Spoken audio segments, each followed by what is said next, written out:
Hare Krishna. Dandavat Pranam, dear devotees. Today we are starting with a new book, the Hare Krishna Challenge, Exposing a Misdirected Civilization. Chapter number 1, Finding Perfect Knowledge in an Imperfect World. This conversation between Śrila Prabhupāda and Dr. Gregory Benford, a professor of physics at the University of California at Irvine, took place in October of 1973 at the Los Angeles Hare Krishna Center. Dr. Benford, you are probably familiar with what Western theology calls the problem of evil. Why does evil exist? Śrila Prabhupāda, evil is the absence of good. Just as darkness is the absence of sunlight, if you keep yourself always in the light, where is the question of darkness? God is all good. So, if you keep yourself always in God, God is all good. So, if you keep yourself always in God consciousness, then there is no evil. Dr. Benford, but why was the world created with evil men? Śrila Prabhupāda, why was the police department created? Because there is a necessity.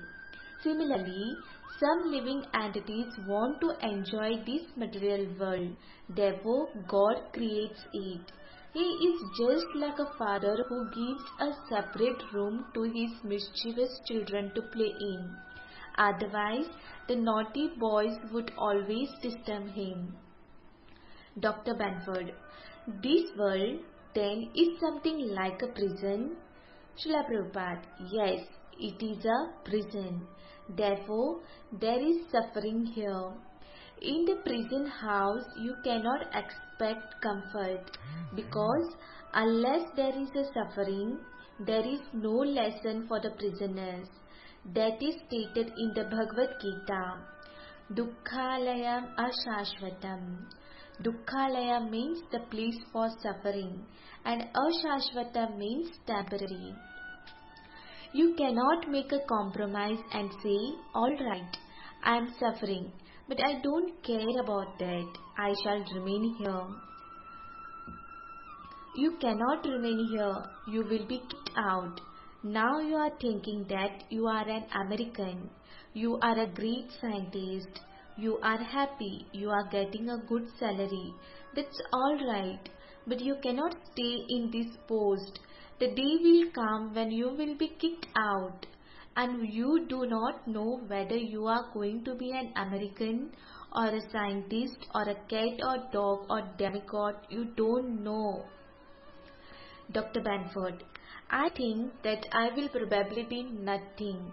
Śrila Prabhupāda, no, that is another kind of ignorance.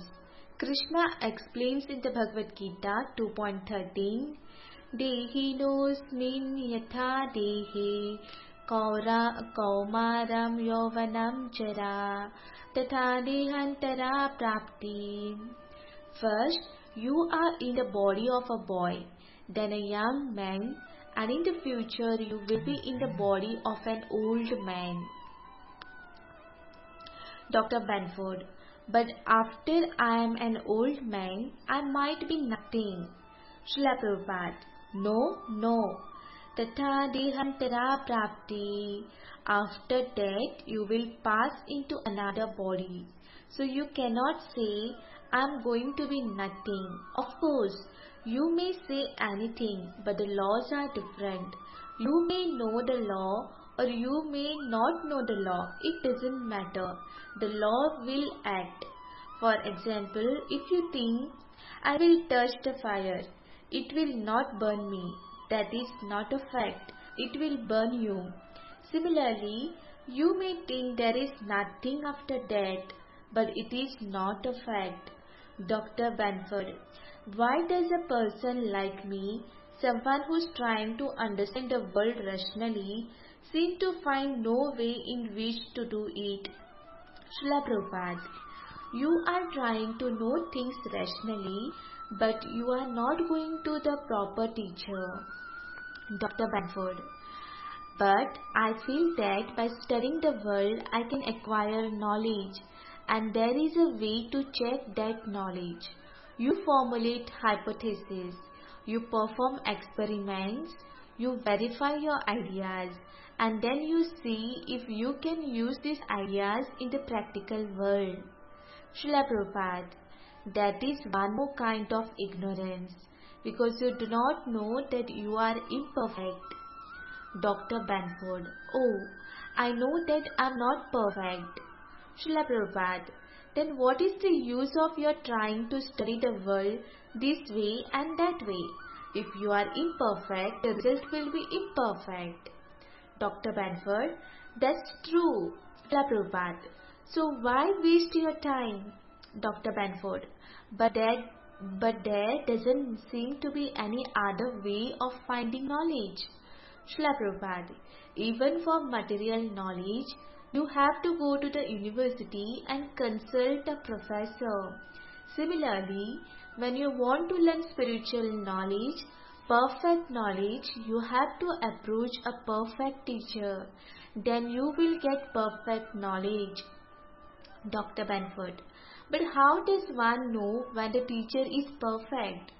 Śrila Prabhupada, it is not difficult. A perfect teacher is one who has learned from another perfect teacher. Dr. Banford, but that merely removes the problem a step. Śrila Prabhupada, no, because there is one perfect teacher, Krishna, who is accepted by all classes of teachers. In India, we still find the Vedic culture, which is taught by Vedic scholars, and all these Vedic teachers accept Krishna as the supreme teacher.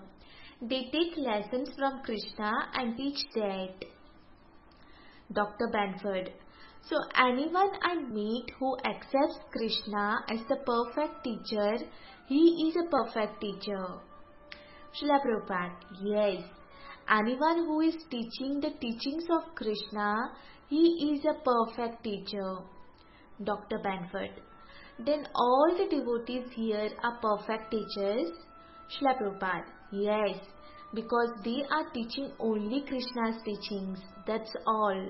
They may not be perfect, but whatever they are speaking is perfect, because it is taught by Krishna. Dr. Banford, then you are not perfect. Śrila Prabhupada, no, I am not perfect. None of us claim that we are perfect. We have so many defects, but because we don't speak anything beyond Krishna's teachings, our teaching is perfect. We are just like a postman who brings you a money order for $1,000. He is not a rich man, but if he delivers to you the envelope as it is, you are benefited. He is not a rich man, but his perfect dealing, his honest dealing is perfect. Similarly, we are not perfect. We are full of imperfections, but we don't go beyond the teachings of Krishna.